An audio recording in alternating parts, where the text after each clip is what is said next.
नमस्कार, मैं हूं प्रसून। आज बात होगी इस्लामिक कट्टरपंथ की और उससे हो रहे नुकसान की। बात सभ्यता और संस्कृति की उन्नति में विश्वास करने वाले लोगों की। आपको बता दें कि ईसाई धर्म के मानने वालों की बात मौजूदा समय में जिस धर्म को सर्वाधिक मानते हैं वह इस्लाम है, लेकिन बदायूं जैसी घटना इस्लाम को भी कटघरे में खड़ा कर देती है। जिससे क्या नुकसान होता है, इसको समझने के लिए अमेरिका से आ रही 2 सर्वे की रिपोर्टों का जिक्र करना जरूरी है, जो इस्लामिक कट्टरपंथियों की आंखें खोलने के लिए काफी है। प्यू रिसर्च की रिपोर्ट में बताया गया है कि इस्लाम को बड़े पैमाने पर लोग छोड़कर जा रहे हैं और खुद को एक्स मुस्लिम के रूप में संबोधित करना पसंद करते हैं। इनका कहना है कि इस्लाम की कुछ बातें अच्छी नहीं हैं। प्यू रिसर्च सेंटर की रिपोर्ट में खुलासा हुआ है कि 23% युवा मुस्लिम खुद को मुस्लिम बताने से कतराते हैं। 7% का मानना है कि इस्लाम में बताई गई चीजें अच्छी नहीं हैं। फ्रांस में हर साल करीब 15,000 मुस्लिम इस्लाम को छोड़ रहे हैं और यह आंकड़ा अमेरिका तक आते आते 1 लाख तक पहुंचता है, जो हर साल इस्लाम को छोड़ने वाले के तौर पे गिने जा रहे हैं। एक अन्य रिपोर्ट आई है जिसको कहते हैं एंग्लिकन इंक रिपोर्ट, जिसमें खुलासा हुआ है कि 55% पूर्व मुसलमान या एक्स मुस्लिम कुरान में विश्वास ही नहीं करते हैं। उनमें से 25% लोगों की ईसाई धर्म में दिलचस्पी बढ़ती जा रही है। 10% ने इस पर कोई विचार नहीं रखा है। एक्स मुस्लिम ने इस्लाम और कुरान पर सवाल खड़े करने शुरू कर दिए हैं। इसका माध्यम बनाया है सोशल मीडिया को। मुस्लिमों को इस्लाम छोड़ने के लिए एक्स मुस्लिम प्रेरित करते हैं। ये ऐसे मुस्लिम हैं जो वैज्ञानिक ढंग से सोचते हैं, हर बात पर सवाल खड़ा करते हैं, धार्मिक किताबों की बातों को तर्क की कसौटी पर कसते हैं। जब इस्लाम में इस बात की स्पष्ट मनाही है, लेकिन फिर भी वो ऐसा करते हैं। एक्स मुस्लिम अपनी सोच पर किसी भी तरह की मानसिक गुलामी को स्वीकार करने के लिए तैयार नहीं है। उनका मानना है कि कट्टरपंथी दृष्टिकोण और संकीर्ण सोच ही हिंसा का सबसे बड़ा कारण है। तो इसी मुद्दे पे चर्चा करने के लिए हमारे साथ जुड़ी हुई हैं शबनम खान, समाज सेवी हैं, सोशल एक्टिविस्ट हैं, डॉक्टर आशीष मित्तल हैं, साइकेट्रिस्ट हैं, और मोहम्मद सलीम धार्मिक गुरु हैं, मुस्लिम धार्मिक गुरु हैं। आप तीनों लोगों का बहुत बहुत स्वागत है। पहला सवाल तो आशीष जी आपसे, जो इस तरह के सर्वे आ रहे हैं, क्या इस सर्वे को ये माना जा सकता है कि कट्टरपंथ के खिलाफ बिगुल बजा रहे हैं कुछ मुस्लिम युवा?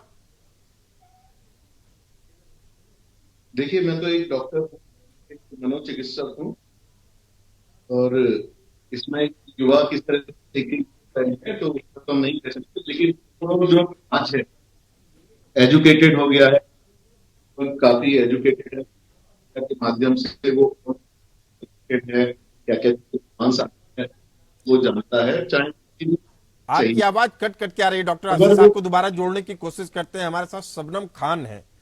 शबनम खान जी, क्या इस्लाम में आपको आपके सोचने समझने की क्षमता पे अंकुश लगाने वाली बातें हैं?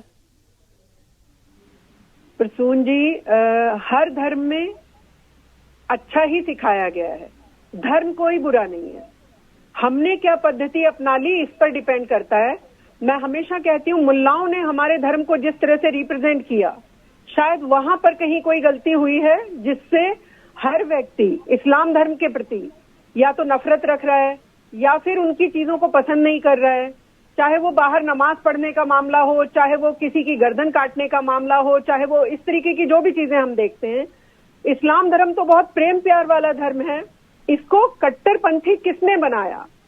परेशानी ये नहीं है कि युवा किस तरफ जा रहे हैं। हर एक की अपनी मर्जी है, नए धर्म को भी चुन सकता है, और हर धर्म में कुछ ना कुछ, जब आप बहुत बारीकी से जाएंगे तो आप कमियां निकालने पर आए तो सब में कमियां भी हैं, सब में अच्छाइयां भी हैं।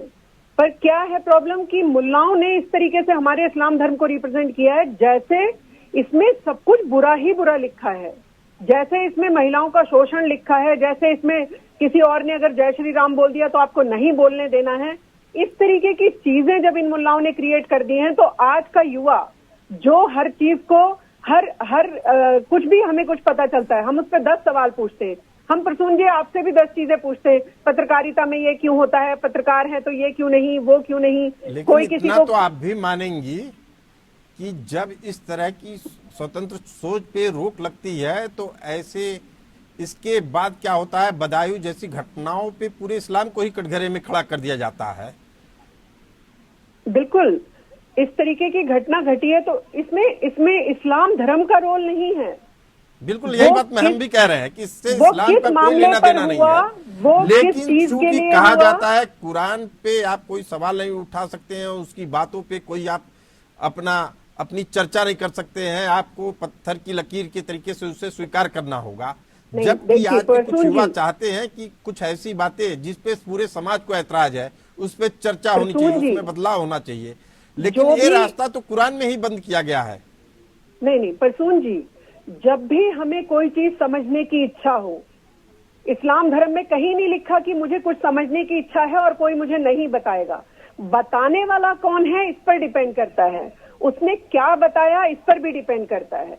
यहाँ पर कोई ऐसा नहीं लिखा है, अगर कोई सूरत, कोई आयत, कोई भी चीज मुझे नहीं समझ आ रही है, उसका हिंदी का तर्जुमा करके मौलाना मुझे क्या पढ़ा रहा है, इस पर बहुत कुछ डिपेंड करता है। तो सबसे बड़ी बात है कि हम अपनी किताब को पढ़ा कैसे रहे, पढ़ा अब गीता कैसे में रहे, कोई- बड़ी बात कह रही हैं आप कि किस तरीके से आपका शिक्षा दीक्षा हो रहा है, उस पर बहुत असर पड़ता है। बिल्कुल। डॉक्टर आशीष जी, हाँ जी, क्या लगता है कि जो सर्वे रिपोर्ट आ रही है जिसमें बताया जा रहा है कि जो पढ़ने लिखने वाले या मॉडर्न एजुकेशन से शिक्षित हो रहे हैं युवा, वो इस्लाम से दूर जा रहे हैं, जो अपने आप को खुले तौर पे एक्स मुस्लिम लिखते हैं, तो क्या माना जाए कि ये धर्म की बुराई है या पढ़ाई लिखाई का असर है कि जिससे लोग दूर हटते हैं, या साइंटिफिक सोच का असर है जिससे लोग बुराइयों से दूर हट रहे हैं लेकिन धर्म उन्हें जाने नहीं दे रहा है? और बदायूं जैसी घटना पे आप इसे धर्म से जोड़ते हैं या व्यक्तिगत निजी मामला मानते हैं, चूंकि क्रूरता की इंतहा है, 2 मासूम बच्चों की हत्या। ओके, आपने एक साथ बहुत सारे क्वेश्चन पूछ लिए मेरे से। तो सबसे पहले जो बदायूं की घटना है मैं उसी पे आंसर करूंगा। तो जो बदायूं की घटना है अभी तक बेसिकली चीजें क्लियर नहीं है, बहुत सारी इंफॉर्मेशन, उसमें 2 लोग थे जो इन्वॉल्व थे, एक का तो एनकाउंटर हो गया और दूसरे की सर्च जारी है। तो देखिए जिस तरह से मर्डर हुआ है और 2 बच्चों का मर्डर होना, इतने 13 साल के और 6 साल के बच्चे का मर्डर होना, और एक ऐसे व्यक्ति के द्वारा मर्डर किया जाना जिसकी वाइफ खुद प्रेग्नेंट थी और एक जिंदगी को इस दुनिया में लेके आने वाली थी, उसके इतनी द्वारा ऐसा क्रूरता होना। से हत्या हो रही है, क्या मनोविज्ञान होगा उस अपराधी का? हाँ, तो एक यही क्वेश्चन है कि इस हद तक वो पर्सन कैसे पहुंच गया। तो ऐसे डॉक्टर जो भी हम मानसिक बीमारियों का हम असेसमेंट करते हैं, उसमें सबसे इम्पोर्टेंट चीज होती है कि इंफॉर्मेशन गैदर करना, कि उसका क्या बैकग्राउंड था, उसका क्या बिहेवियर था, उसकी क्या सोच थी, कुछ उसको एंजाइटी था, डिप्रेशन था, उसके साथ के लोग उसके बिहेवियर को कैसा समझते थे, और जो जिस दौरान वो घटना हुई है उस समय क्या चीजें चल रही थी उसके दिमाग में। तो वो तो पर्सन एक्सपायर हो गया, तो जो उसके साथ के लोग हैं या जो एक पर्सन फरार है उससे इंफॉर्मेशन कुछ मिलेगी, तो कुछ ऐसे फैक्टर भी आ सकते हैं जो मानसिक डॉक्टर बीमारी आशीष की जी, मैं तरफ आपसे इंडिकेट गंभीर करे। सवाल पूछना चाहता हूं, इस तरह की हत्याएं जब होती हैं तो आपको नहीं लगता है कि उनका एक सिरा कहीं न कहीं धर्म से जुड़ा होता है? यस, मैं उस पर भी आ रहा हूँ। तो इसमें हम 3 एंगल देख सकते हैं इस मर्डर में। एक तो साइकोलॉजिकल एंगल कि वो व्यक्ति कहीं दिमागी रूप से तो बीमार नहीं था, दूसरा सोशल एंगल, और तीसरा रिलीजियस एंगल। ठीक है, सोशल एंगल की अगर हम बात करें कि उसके फादर से कैसे रिलेशन थे, मदर से कैसे रिलेशन थे, हालांकि अभी बच्चों के पेरेंट्स तो डिनाई कर रहे हैं किसी भी तरह के रिलेशन से, लेकिन उस पर्सन को अलाउ किया था उन्होंने घर में आना, छत पे जाना, तो मतलब कुछ तो घर वालों में रिलेशन थे, वो चाहे पॉजिटिव रिलेशन हो या अनकॉर्डियल नेगेटिव रिलेशन हो। दूसरा रिलीजियस एंगल, और वो तो बहुत कॉम्प्लिकेटेड क्वेश्चन है, तो ऑब्वियसली ऐसे डॉक्टर मैं उस पर कोई कमेंट नहीं करना चाहूंगा। हमारे साथ मोहम्मद सलीम हैं जो मुस्लिम धर्म गुरु हैं। सलीम साहब, एक एक क्या दो सर्वे आ रहे हैं सामने हमारे अमेरिका से, जिसमें दोनों में ये बात कही गई है कि मुस्लिमों की, जो पढ़े लिखे मुस्लिम हैं, चूंकि कुरान में लिखा है कि आप कोई सवाल धर्म पे नहीं कर सकते हैं, कुरान पे कोई सवाल नहीं खड़ा कर सकते हैं, तो धीरे धीरे कुरान से दूर जा रहे हैं और ऐसे लोगों की संख्या बहुतायत में है। और वो अपने आप को एक्स मुस्लिम लिखते हैं, कहते हैं कि अब हम सोशल मीडिया के जरिए अपने सवाल खड़े करेंगे, अभिव्यक्ति की स्वतंत्रता पे हम आक्रमण बर्दाश्त नहीं करेंगे, मानसिक गुलामी स्वीकार नहीं करेंगे। और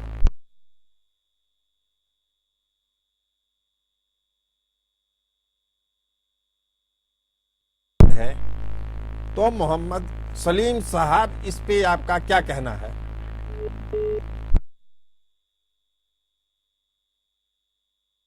मोहम्मद सलीम जी का फोन कट चुका है। शबनम खान जी, ये सवाल आपसे भी है।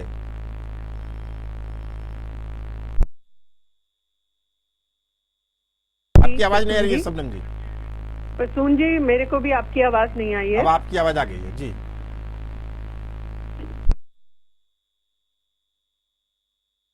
शबनम जी आपकी।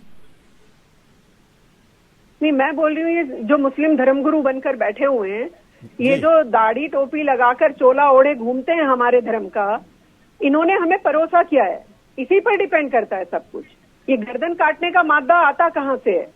ये गर्दन किसी चाहे कन्हैया भाई की हो, आप नाप देने जाते हैं और नाप के बहाने गर्दन काट देते हैं, आप छोटे छोटे बच्चों की गर्दन काट देते हैं। ये मादा किसने बनाया है आपके अंदर?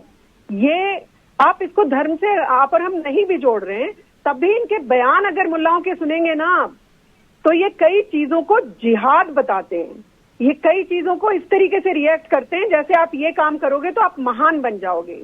हिंदुओं के प्रति नफरत भरते हैं, इसमें भी कोई दो राय नहीं है। आप अल्लाह पाक से कोई सवाल नहीं कर सकते। अरे भगवान से तो कोई सवाल कर ही नहीं सकता, आपको बना के बैठाया है धर्म का ठेकेदार, तो आप ही बताएंगे ना उसके बारे में हमें। आप ही हमें अगर इस तरीके के सिखाएंगे कि आतंकवाद करिए, आज अगर हम आतंकवाद का नाम लेते हैं तो मुस्लिम ही हर जगह आतंकवादी नजर आता है। आप, ये तो मैं नहीं कह रही हूँ, ये तो आंकड़े सर्वे कहता है, ये मेरे कहने से नहीं बोल रही हूँ मैं, ये तो सर्वे कहता है। तो ये आतंकवाद की तरफ ले जाने वाले कौन हैं? इसीलिए प्रसून जी, मैं हमेशा कहती हूँ, अंकुश इस्लाम धर्म पर नहीं, अंकुश इन मुल्लाओं पर लगाना होगा। अंकुश इन मुल्लाओं को के ऊपर लगाना होगा कि आपने इस्लाम धर्म के नाम पर परोसा किया आपने मुसलमानों को। आज अगर मुस्लिम दूर जा रहा है, देखिए प्रोफेट मोहम्मद, अजमेर वाले ख्वाजा, जिनकी भी हम बात करते हैं, उन लोगों ने धर्म फैलाया अच्छाइयों से। आप अपनी बुराइयों से, जो लोग मुस्लिम बने भी हैं, क्योंकि हिंदू से ही कन्वर्टेड है, भारत का तो हर मुसलमान हिंदू से ही कन्वर्टेड है, इसमें कोई दो राय नहीं है। मैं बोल रही हूँ कि आपने खान तो जी, आप बताइए, आपके पास चारा क्या होता है जब अहमदिया के नाम पे आपको दरकिनार कर दिया जाता है, जब सूफी धर्म वालों को दरकिनार कर दिया जाता है, उनको इस्लाम का माना ही नहीं जाता है, कहा जाता है कि ये तो इस्लाम से बाहर के लोग हैं, तो ऐसे में उनके पास चारा क्या बचता है? यानी कि जो तथाकथित तौर पे अपने आप को मुसलमान मानते हैं, इस्लाम के पैरोकार मानते हैं, उनके लिए तो फिर जिहाद ही बचता है ना विकल्प। क्योंकि जब भी वो सूफीज्म की बात करेंगे, अहमदिया समुदाय की बात करेंगे, या किसी और सोच की बात करेंगे, विचारधारा की बात करेंगे, भले से उसका वास्ता इस्लाम से ही हो, लेकिन वो नकार दिए जाते हैं। प्रसून जी, जब ला इलाहा इल्लल्लाह मोहम्मद रसूलुल्लाह पढ़ने वाला हर व्यक्ति मुस्लिम है, उसमें अहमदिया फलाना 72 फिरके लेकर कौन आया? 72 फिरके लेकर आए ये मुल्ला। 72 फिरके बताएं इन मुल्लाओं ने कि आप ये हो, आप वो हो, आप कादियानी हो, आप बेलवी हो, आप बरेलवी हो, आप देवबंदी हो, ये सब इनके षड्यंत्र हैं। इन्होंने सबने अपनी अपनी दुकानें सजाई अपने हिसाब से। तो मैं तो बोल रही हूँ कि अगर कोई एक्स मुस्लिम लिख रहा है, हम क्यों छोड़े धर्म, हम क्यों भागे धर्म से? हम इन्हीं मुल्लाओं को ठीक ना करें जिन्होंने हमारे धर्म को गलत दिशा दिखाई या हमारे धर्म को गलत बड़ी बात कह रही है। इनको कैसे सही रास्ता दिखाया जा सकता है या इन पे क्या कार्रवाई की जा सकती है? उसके बाद से इंडोनेशिया के राष्ट्रपति का, तुर्की के राष्ट्रपति का, मलेशिया के राष्ट्रपति का घिनौना बयान आना शुरू हो गया। उन्होंने कहा, यहां तक कह दिया कि सामूहिक हत्याएं भी अगर फ्रांसीसियों की होती हैं वो भी जायज है। अब आपके हक की बात, आपके बारे में कोई बात कहना ही मुश्किल हो, तो भारतीय समाज के लिए क्या विकल्प बचता है? तो हमारे लिए सीख होनी चाहिए ना कि हम पहले से सचेत हों। क्या उपाय है हमारे पास? प्रसून जी, कोई भी समाज में जो बदलाव आते हैं, जो साइकोलॉजी में जो बदलाव आते हैं, वो धीरे धीरे आते हैं। तो अगर हम आजकल के परिदृश्य में देखें, पिछले कुछ 2-3 सालों में कम से कम चेंज आना तो चालू हुआ है, और गलपंथी से बदलाव आना ये बहुत अच्छी बात है। और जहां तक बात करें बदलाव करने के लिए, अगर छोटे स्तर से बदलाव करने के लिए डॉक्टर अगर आशीष, ये starting होती है- बदलाव अमेरिका में देखे जा रहे हैं, हिंदुस्तान में नहीं देखे जा रहे हैं। हिंदुस्तान में तो कट्टरपंथियों की उग्र हरकतें देखी जा रही हैं। आप क्या तो- महसूस कर रहे हैं, हिंदुस्तान में बदलाव लाने वाला कारक क्या होगा? तो इसमें बदलाव लाने वाला कारक होगा जो जहाँ पे जो अच्छे लोग हैं मुसलमान समाज में, जो अच्छे ओहदे पे बैठे हुए हैं, चाहे वो पॉलिटिशियन हो, चाहे वो सेलिब्रिटीज हो। जैसे अगर हम बॉलीवुड की बातें करें तो आमिर खान काफी अच्छी मूवी बनाते हैं, लेकिन अब वो मूवी बनाते हैं तो वो केवल एक ही धर्म को टारगेट कर लेते हैं, हिंदू धर्म को। तो अगर आपको कुरीतियां दिखानी है तो सारे धर्म की दिखाएं। जैसे 4-5 धर्म आपने मूवी में टारगेट किए, तो हर धर्म की 3-3 या 4-4 त्रुटि दिखाएं और उसके लिए आप मूवी बनाएं। केवल सबरम एक धर्म खान को जी, टारगेट करके आप कुछ कहना हाँ। चाह रही हैं? जल्दी से 30 सेकंड में, समय की कमी है जी। प्रसून जी, कोई भी बदलाव अगर आता है तो उसका एक ही कारक है, जनता, उस समुदाय की पब्लिक। हम चाहें तो क्या नहीं कर सकते हैं, हम बड़े से बड़ा बदलाव लेकर आ सकते हैं। सिर्फ हमें जागरूक भर होने की जरूरत है कि हम इन मुल्लाओं, कट्टरपंथी मुल्लाओं को फटकने भी नहीं देंगे और अपने धर्म का प्रचार करने के नाम पे इन्हें और मुस्लिम भाइयों को कट्टरपंथी नहीं बनाने देंगे। ये जो हम मुहिम लेकर चल रहे हैं, थोड़ा समय लगेगा लेकिन आप बड़े बदलाव देखेंगे आने वाले समय में। थोड़ा समय तो लगता है बदलने में। समय की कमी के कारण इस चर्चा को यहीं विराम देते हैं। आप सभी मेहमानों का डिबेट में हिस्सा लेने के लिए धन्यवाद। हमें दीजिए इजाजत, बने रहिए एपीएन न्यूज के साथ।